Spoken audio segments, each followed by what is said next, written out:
کبھی ایسا ہوتا تھا کہ حضرت 1 گھنٹے تک تیل لگواتے، اور کبھی ایسا ہوتا تھا کہ 10 منٹ ہوتے ہوتے حضرت سر چھڑا لیتے تھے کہ بھئی چھوڑو اب جی نہیں چاہتا۔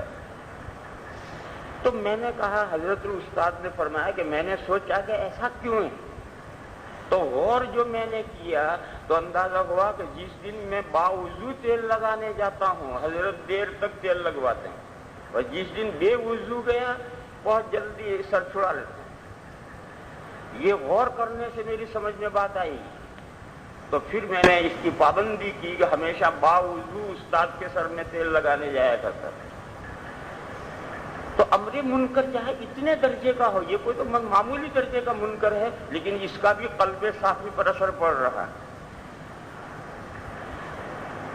حضرت الاستاد نے کسی دوسرے موقع پر ایک واقعہ سنایا تھا، اس سبق میں یہاں نہیں بلکہ کسی اور موقع پر یہ واقعہ سنایا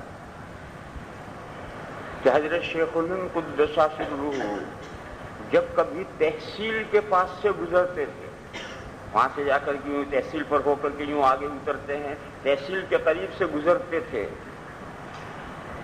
تو چڑھائی شروع ہوتے ہی اپنا رومال آگے کھینچ لیتے تھے اور سر جھکا کر کے تیزی کے ساتھ چلتے تھے، اور ادھر اتر کر کے رومال ہٹا کر کے چہرہ کھول کر سیدھے چلتے تھے۔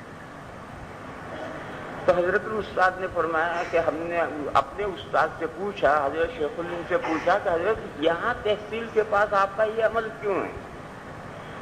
فرمایا کہ مجھے یہاں لعنت برستی نظر آ رہی ہے، اس تحصیل کے علاقے میں مجھے لعنت برستی نظر آتی، اب ہم وہاں گزرتے ہمیں کچھ بھی نظر نہیں آتا، اور حضرت شیخ الہند قدس سرہ کو اس تحصیل کے پاس میں لعنت برستی نظر آ رہی ہے۔ تو قلوب صافیہ کا حال ہمارے احوال سے مختلف ہے۔ تو یہ جو پیچھے ایک آدمی پڑھ رہا ہے یہ امر منکر کر رہا ہے، کیا پڑھ رہا ہے؟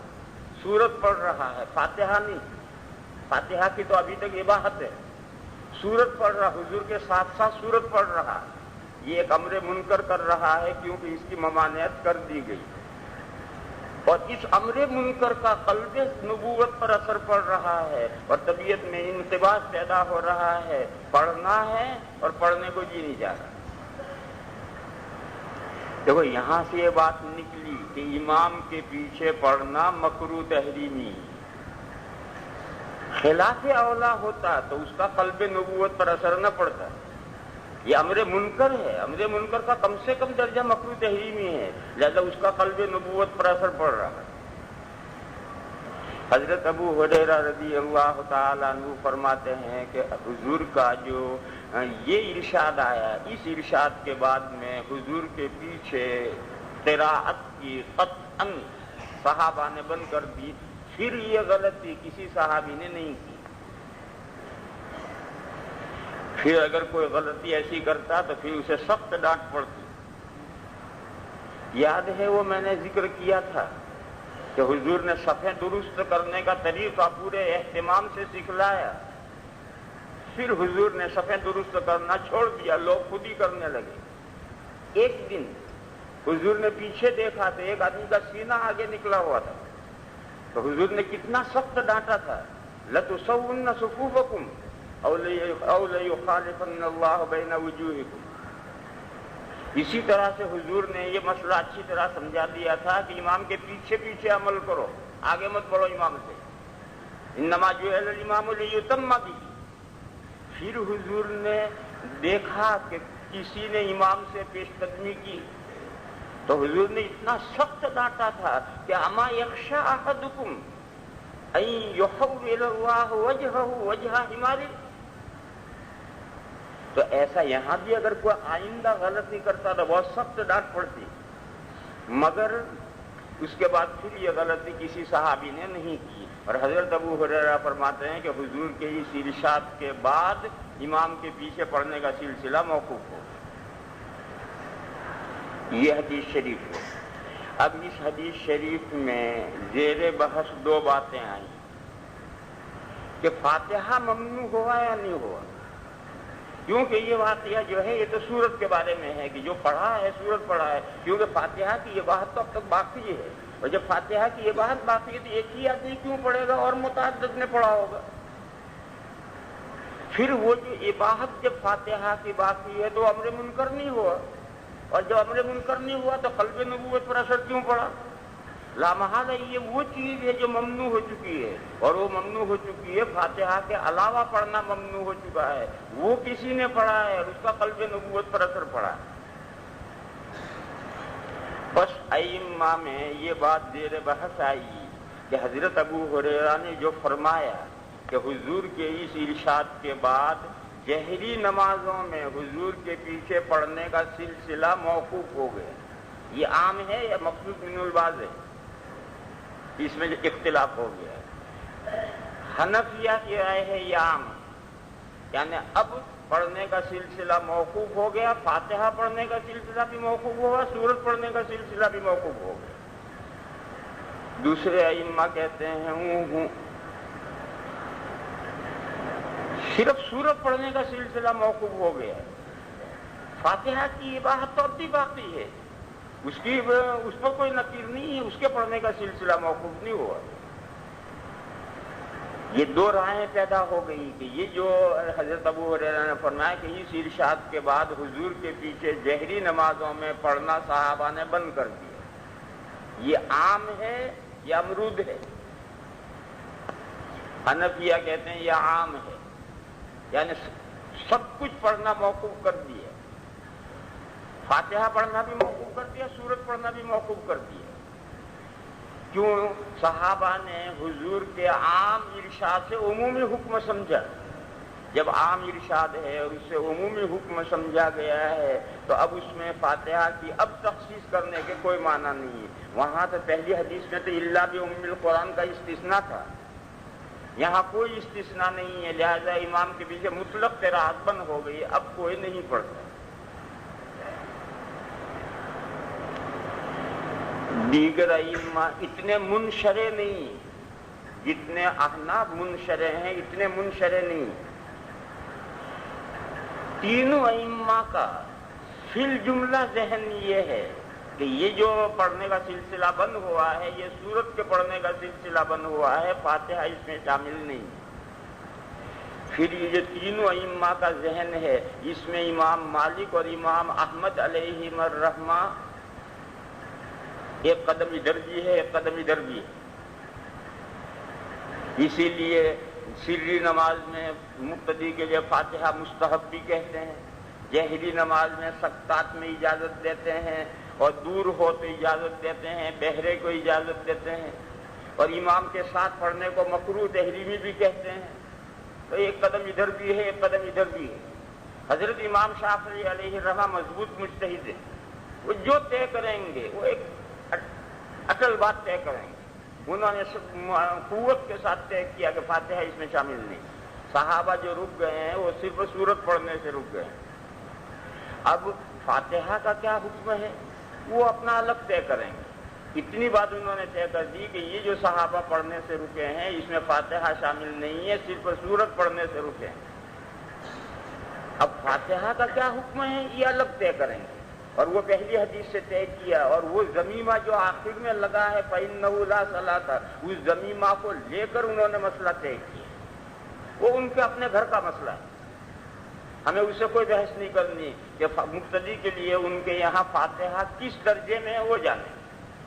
ہمیں اس وقت حدیث سمجھنی، حدیث سمجھنے کے اعتبار سے حضرت امام شافعی علیہ الرحمٰن نے یہ طے کیا ہے کہ اس حدیث میں صحابہ جو پڑھنے سے رکے ہیں وہ سورت پڑھنے سے رکے ہیں، فاتحہ اس میں شامل نہیں۔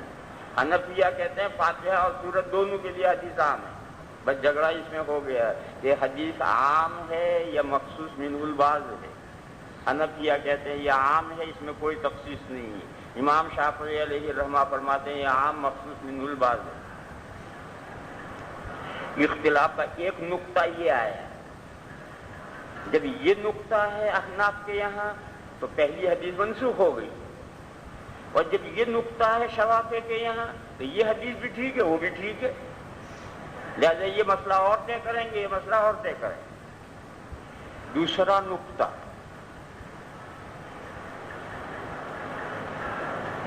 قراءت کا کیا مفہوم ہے؟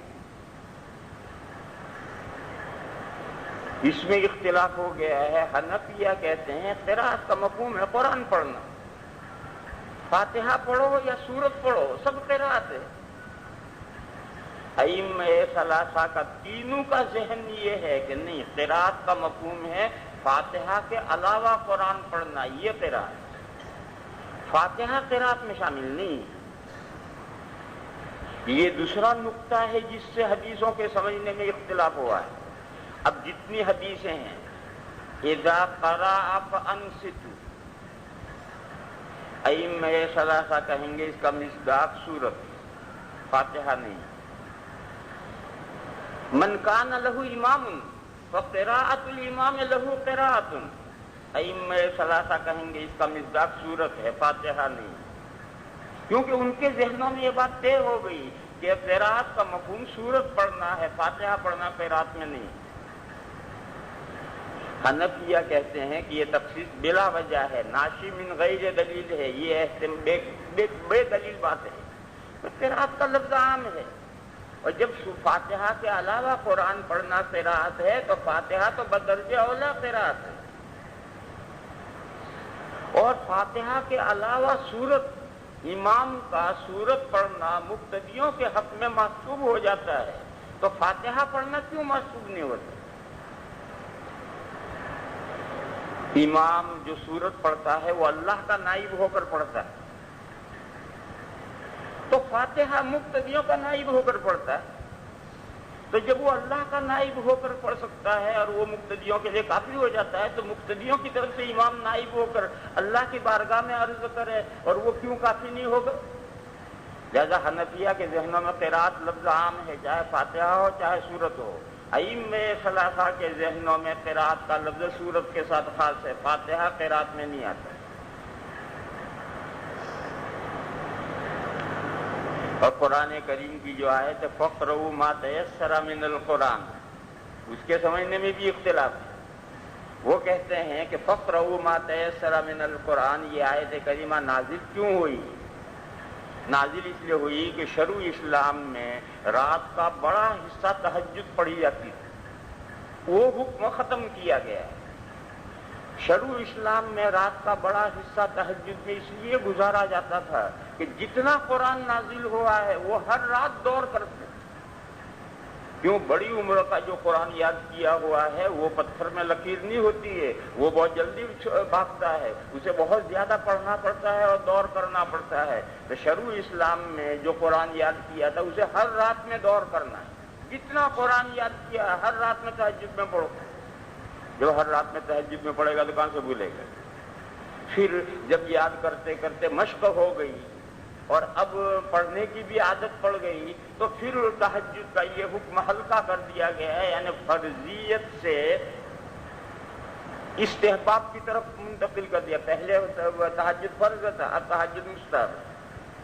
پھر پہلے رات کا بڑا حصہ، اب رات کا بڑا حصہ بھی نہیں، جتنا آسانی سے تہجد پڑھ سکو. اس مفہوم کے ادا کرنے کے لیے جو فرمایا فَاقْرَؤُوا مَا تَيَسَّرَ مِنَ الْقُرْآنِ، اس میں فاتحہ تھوڑی شامل ہے. اور فاتحہ پڑھنے کے لیے تہجد تھوڑی رکھا گیا تھا. شروع اسلام میں جو تہجد رکھا گیا تھا وہ فاتحہ پڑھنے تھوڑی رکھا گیا تھا. وہ تو فاتحہ کے ساتھ جو قرآن کریم پڑھا جاتا تھا اسی کو بار بار رٹنے کے لیے اور دور کرنے کے لیے تہجد لازم کیا گیا تھا. اور اسی کے بارے میں کہا کہ فَاقْرَؤُوا مَا تَيَسَّرَ مِنَ الْقُرْآنِ. اس آیت کریمہ سے صاف سمجھ میں آتا ہے کہ قرأت کا مصداق فاتحہ کے علاوہ ہے.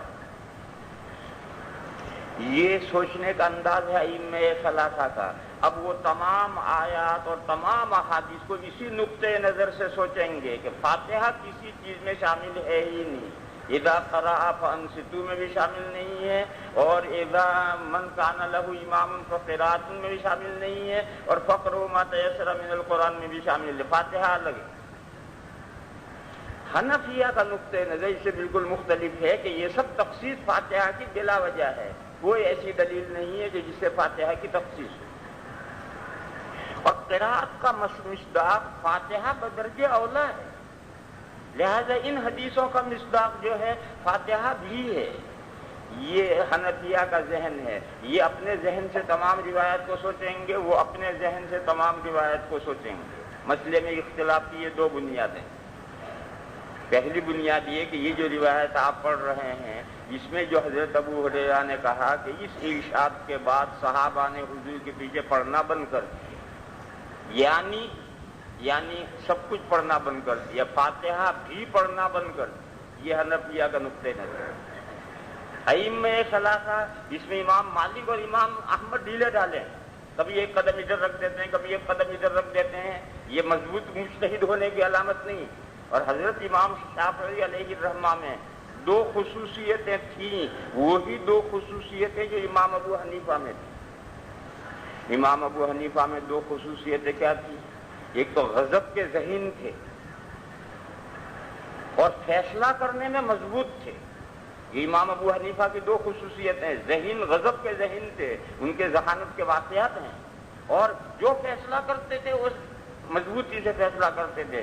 یہی دو خوبیاں امام شافعی علیہ الرحمہ میں تھی، وہ غضب کے ذہین تھے اور جو فیصلہ کرتے تھے صحیح یا غلط وہ اللہ کے یہاں معلوم ہوگا، جو فیصلہ مجتہد ہونے کے حیثیت پر مضبوط فیصلہ کرتے، اس لیے انہوں نے فیصلہ مضبوط کیا ہے، انہوں نے فیصلہ مضبوط کیا ہے۔ اور بیچ کے دو امام ہیں، ان کا ذہن تھوڑا ادھر بھی کام کرتا ہے، تھوڑا ادھر بھی کام کرتا ہے، وہ الا الذی بھی ہیں، الا الذی بھی۔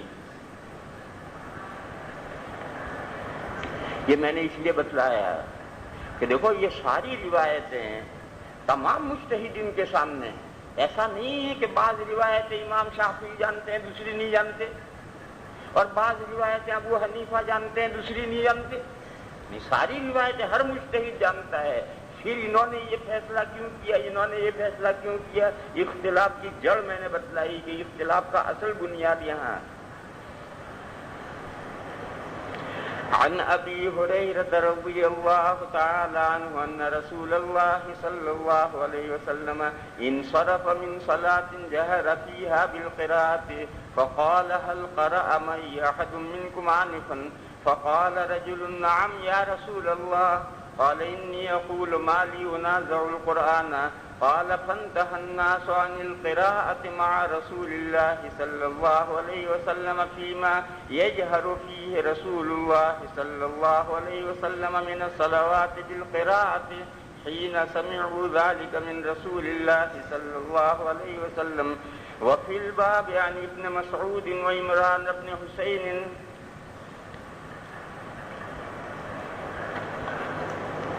وفي الباب عن ابن مسعود وعمران بن حسين وجابر بن عبد الله۔ یہ تھوڑی سی فہرست ہے، اس کے علاوہ اور متعدد روایتیں ہیں، لیکن ان سب روایتوں میں یہی جھگڑا ہے کہ فاتحہ اس قرات میں شامل ہے یا مستثنیٰ ہے، ساروں میں بنیاد یہی۔ قال ابو عیسیٰ هذا حدیث حسن وابن عکیمۃ اللیثی اسمہ عمارۃ ویقال عمرو بن عکیمۃ۔ دیکھو یہ روایت حسن صحیح ہے، پچھلے باب کی روایت جو تھی وہ تو حسن تھی صرف، یہ حسن صحیح ہے، مگر امام ترمذی علیہ الرحمہ نے دونوں بابوں کا بیلنس رکھنے کے لیے اس کو بھی صرف حسن کہا، اس کو بھی، حالانکہ وہاں تو خود انہوں نے بحث کی کہ یہ روایت مقبول کی ہے، یہ روایت زہری کی ہے۔ محمود بن الربیع کے دو شاگرد ہیں، مقبول اور زہری۔ مقبول یوں روایت کرتے ہیں اور زہری یوں روایت کرتے ہیں، اور زہری کی روایت ایسا ہے، تو اب لامحالہ مقبول کی روایت حسن رہ جائے۔ یہاں ایسا کوئی اختلاف نہیں سند کا، سند میں کوئی اختلاف نہیں ہے، راوی تمام ثقہ ہیں، لہذا یہ روایت حسن صحیح ہے۔ البتہ اس میں ایک بات ہے، وہ بات یہ ہے کہ یہ جو جملہ آیا قال فانتهى الناس، اس قال کا فاعل کون؟ ہم نے یہ بتلایا کہ اس کا فاعل حضرت ابو ہریرہ۔ بعض سندوں سے یہ روایت آئی، اس میں یہ ہے کہ یہ جملہ حضرت ابو ہریرہ کا نہیں، امام زہری کا ہے۔ وہ روایت دیکھو، وَرَوَى بَعْضُ أَصْحَابِ الزُّهْرِيِّ هَذَا الْحَدِيثَ وَذَكَرُوا هَذَا الْحَرْفَ قَالَ الزُّهْرِيُّ فَانتَهَى النَّاسُ عَنِ الْقِرَاءَةِ حِينَ سَمِعُوا ذَلِكَ مِنْ رَسُولِ اللَّهِ صَلَّى اللَّهُ عَلَيْهِ وسلم۔ یہ خرابی نکالی، کہ اتنا جو آخری ٹکڑا ہے یہ مرفوع نہیں، اور امام زہری بہت بڑے مضبوط راوی ہیں، مگر امام زہری کی مرسل روایتیں، یعنی جو روایتیں انہوں نے بغیر سند کے بیان کی ہیں وہ نہایت ضعیف۔ یہ دو باتیں طے ہیں، ایک تو کہ زہری بہت مضبوط راوی ہے، دوسرا یہ کہ اگر وہ مرسل روایت کریں یعنی کوئی سند نہ بیان کریں تو وہ روایت ضعیف گنجدہ ہے۔ یہ دو باتیں تقریباً طے ہیں، لہذا جب یہ قول امام زہری کا ہے تو یہ قول قابل اعتبار نہیں۔ یہ اعتراض کیا امام ترمذی علیہ الرحمہ نے، یہ اعتراض کیا جیسا پچھلی حدیث پر اعتراض کیا تھا کہ یہ جو آخری ٹکڑا ہے فَإِنَّهُ لَا صَلَاةَ، یہ مفعول نے بڑھایا ہے۔ زہری اس ٹکڑے کو الگ روایت کرتے ہیں، مستقل حدیث بیان کرتے ہیں، اور زہری کی روایت ایسا ہے۔ اسی طرح کا یہ اعتراض ہے کہ اس حدیث کا جو آخری حصہ ہے اس کا یہ حضرت ابو ہریرہ کا قول نہیں، یہ تو زہری کا قول ہے، اور زہری کا قول ہے تو یہ ضعیف جدا ہے، بیکار ہے، اس کا کوئی اعتبار نہیں۔ اس کا جواب یہ ہے کہ ابو داؤد شریف میں روایت ہے، سجستانی میں ہے یا طیالسی میں ہے،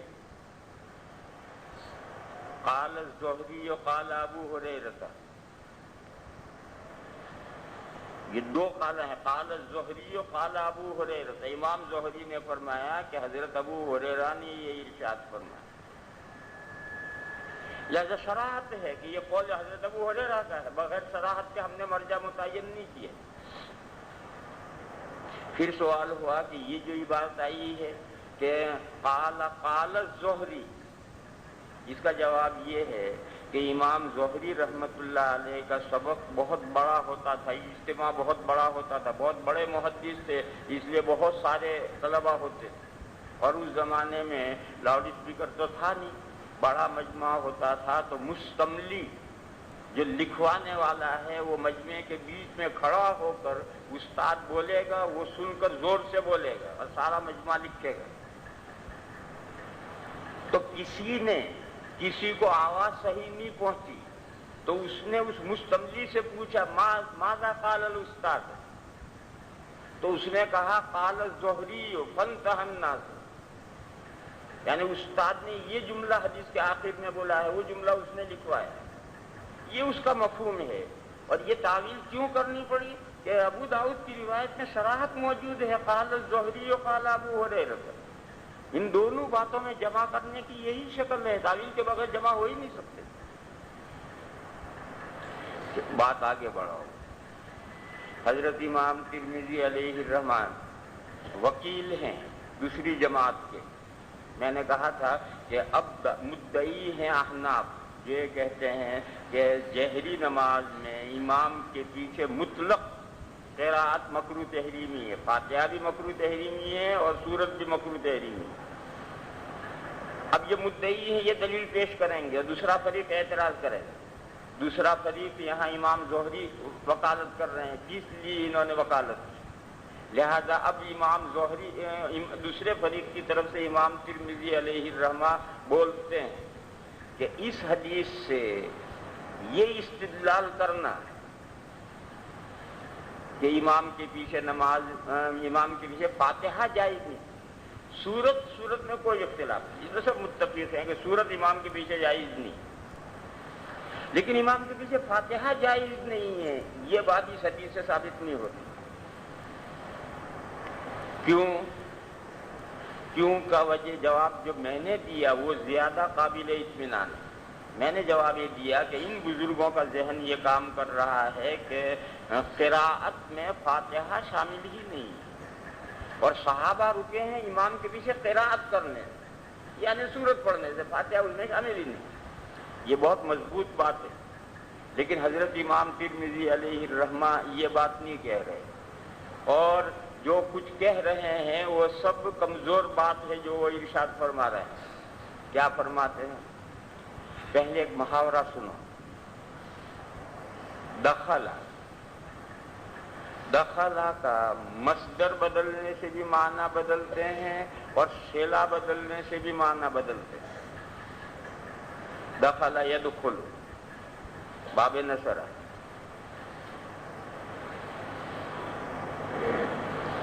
دخولاً یعنی کسی چیز کے اندر جانا. دخلاً دخلاً کے معنی فساد مچانا.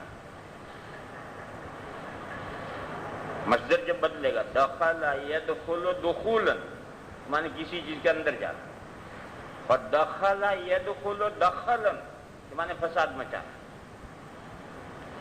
جب پہلا فعل ہو مصدر دخولاً ہو تو صلہ فی آئے گا. دخل فی البیت. یہ صلہ نہیں آئے گا دخل البیت. اور یہ بھی فرق سمجھو، حصی دخول ہے تو فی نہیں آئے گا، اور معنوی دخول ہے تو فی آئے گا. آپ کمرے میں داخل ہوں تو دخل فی البیت نہیں کہیں، دخل البیت کہیں. قرآن کریم میں ہے فَإِذَا دَخَلْتُمْ بُيُوتًا فِي بُيُوتٍ نہیں، اِذَا دَخَلْتُمْ بُيُوتًا فَسَلِّمُوا عَلَىٰ أَنفُسِكُمْ. اور ایک طالب علم نے مدرسے میں داخلہ لیا تو یہاں فی لانا ضروری ہے. دخل فی المدرسۃ فی کذا، فلاں تاریخ کو یہ مدرسے میں داخل ہوگا. یہاں فی کے بغیر نہیں آئے گا کیونکہ یہ دخول معنوی ہے. تو جہاں دخول معنوی ہوگا وہاں فی آئے گا دخل فی المدرسہ، اور جہاں دخول حصی ہوگا وہاں فی نہیں آئے گا دخل البیت. لیکن اگر کوئی لانا چاہے لائے، یوں کہنا چاہے دخل فی البیت تو کہہ سکتا ہے. بہرحال یا تو صلہ نہیں آئے گا یا آئے گا تو فی آئے گا. اور جب دخل یدخل دخلاً مصدر آئے تو اب صلہ علی آئے گا. دیکھو حضرت نے یہاں علی صلہ استعمال کیا ہے، دخل علیہ. فرماتے ہیں کہ اس حدیث سے قائلین فاتحہ کا مذہب باطل نہیں ہوتا. یہ جملے کا یہ مفہوم ہے کہ اس حدیث سے قائلین فاتحہ کا مذہب باطل نہیں ہوتا. وَلَيْسَ فِي هَذَا الْحَدِيثِ مَا يَدْخُلُ عَلَى مَنْ رَأَى الْقِرَاءَةَ خَلْفَ الْإِمَامِ. یہ جملے کا یہ مفہوم ہے کہ اس حدیث سے قائلین فاتحہ کا مذہب باطل نہیں ہوتا. کیوں؟ اس کا سیدھا سا جواب یہ ہے کہ یہ حدیث قرات کے بارے میں ہے اور فاتحہ قرات میں شامل نہیں ہے، وہ قرات سے الگ ہے. یہ کہنا چاہیے، لیکن یہ کہیں تو دلیل کیا لائیں؟ کیونکہ یہ کہنا تو ایک دعویٰ بن جاتا ہے اور ہر دعوے کی دلیل چاہیے. امام ترمذی علیہ الرحمہ یا کسی کے بس کا نہیں ہے کہ اس پہ دلیل قائم کر دیں کہ فاتحہ قرات میں شامل نہیں ہے. قرات نام ہے فاتحہ کے علاوہ قرآن پڑھنے کا. یہ ایک ایسا دعویٰ ہے کہ جس کی کوئی دلیل کہیں سے نہیں لائی جا سکتی. اس لیے امام ترمذی نے یہ بات نہیں کہی. وہ کیوں کا دوسرا جواب دیتے ہیں. جواب یہ دیتے ہیں کہ حضرت ابو ہریرہ رضی اللہ تعالی عنہ سے ایک روایت مروی ہے.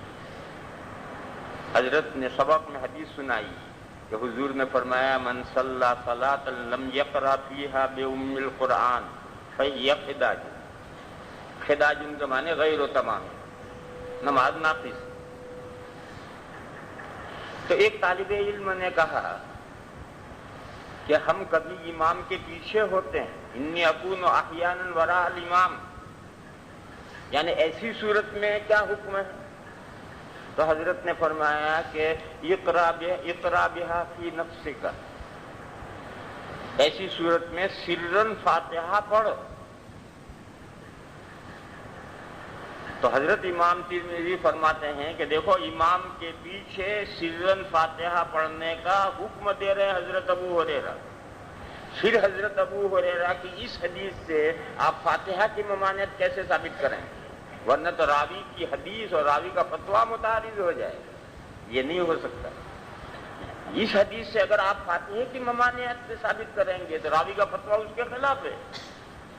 حضرت ابو ہریرہ نے امام کے پیچھے سرن فاتحہ پڑھنے کے لیے کہا ہے. معلوم ہوا کہ اس حدیث سے قائلین فاتحہ کا مذہب باطل نہیں ہوتا. راوی خود راوی یہ حدیث کا حضرت ابو ہریرہ کا جو فتویٰ ہے وہ دلیل ہے کہ یہ حدیث جو ہے فاتحہ کو شامل نہیں.